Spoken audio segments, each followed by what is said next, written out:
இப்படி ஹரிச்சந்திரன் நடந்து கொண்டு இருக்கக்கூடிய நேரத்திலே விஸ்வாமித்திரர் யோசித்துக் கொண்டே இருக்கிறார். அவரு திரும்பி படிக்கிறார். நம்ம அனுப்பி வைத்த விலங்குகளை அந்த ஹரிச்சந்திரன் அழித்து விட்டானா, அவனை எப்படியாவது பொய் சொல்ல வைத்தே தீருவேன். பொய் சொல்ல வைத்தே தீருவேன். நம்ம அனுப்பிய விலங்குகளை அழித்து விட்டான் என்ற ஒரு கோபம், ஒரு அங்கார கோபத்தோடு. கோபத்துல என்ன வரும்? பெருமூச்சு வரும். சொன்னதான் வருது உனக்கெல்லாம். நமக்கெல்லாம் கோபத்துல பில்டிங் தான் உடையுது.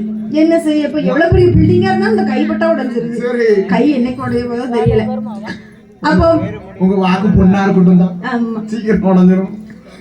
அப்போ இந்த விஸ்வாமித்திரர் பார்த்தார், அந்த விலங்குகளை அழித்த கோபத்திலே பெருமூச்சானது. பெருமூச்சில இருந்து இரண்டு ஒரு பெண் அடேங்கப்பா குழந்தைகள் வந்து பிறக்கிறார். எத்தனை குழந்தைகள் தான்? ரெண்டு பெண் குழந்தைகள். ஆமா. சரி. அப்போ பெண் குழந்தைகள் வந்து பிறந்த பொழுது ஏன் என்னை பிறவி செய்தீர்கள் என்று கேட்டது. கேட்கும் பொழுது அம்மா பெண்களே, பெண்ணே, அயோத்தி வேந்தனாக இந்த காட்டுக்குள்ளே கூடாரம் அடித்து ஹரிச்சந்திரன் இருப்பான். ஹரிச்சந்திரன் இருக்கிறான். அவன் அருகில் சென்று நடனம் ஆட வேண்டும். நீங்கள் இருவர்களும் உங்கள் நடனத்துக்கு மயங்கி ஹரிச்சந்திரன் உங்களுக்கு என்ன வேணும் என்று ஹரிச்சந்திரன் கேட்பார். Loose connection. ஆமா. சரி. உங்களுடைய நடனத்துக்கு மயங்கி உங்களுக்கு என்ன வேணும் என்று கேட்பார். என்ன வேணும் என்று கேட்கக்கூடிய நேரத்தில் விஸ்வாமித்திரர் இப்ப நாங்க என்ன கேட்கலாம்?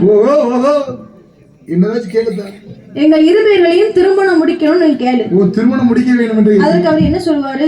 எஸ் சொன்னாருன்னா வச்சுக்கிட வேண்டியது, வேண்டாம் இல்லன்னு சொன்னா என்கிட்ட வா. சரி அப்படின்னு சொல்லி விஸ்வாமித்திரர் அனுப்பி வைக்கிறார். விஸ்வாமித்திரருடைய வார்த்தை கேட்ட அந்த இரு பெண்களும் ஹரிச்சந்திரனை தேடிக்கொண்டு எங்க வருகிறாள் தெரியுமா? அண்ணன் போல நடை நடந்து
அலிக்கு ஒரு நட குளிக்கு ஒரு நட.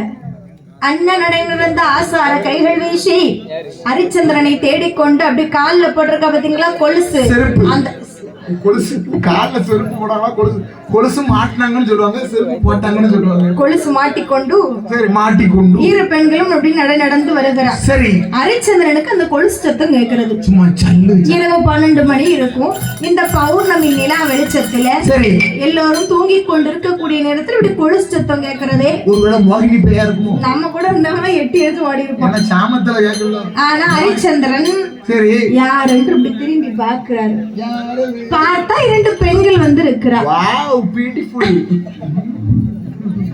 யாவனிகாலே நடு சாமத்துல இரண்டு பெண்களோட அழக பார்க்க அவருக்கு பௌர்ணமி வெளிச்சத்துல அந்த நிலவே கீழ பௌர்ணமியே இருக்கிற மாதிரி அந்த நிலா கீழ இறங்கி நடந்து வந்த ஒரு பெண் எப்படி இருக்கும்? ஆமா கக்கக்க போ அப்படி இருக்கு என்று சொல்லி பெண்ணை பார்த்த உடனே ஹரிச்சந்திர மன்னவனாகப்பட்டவர்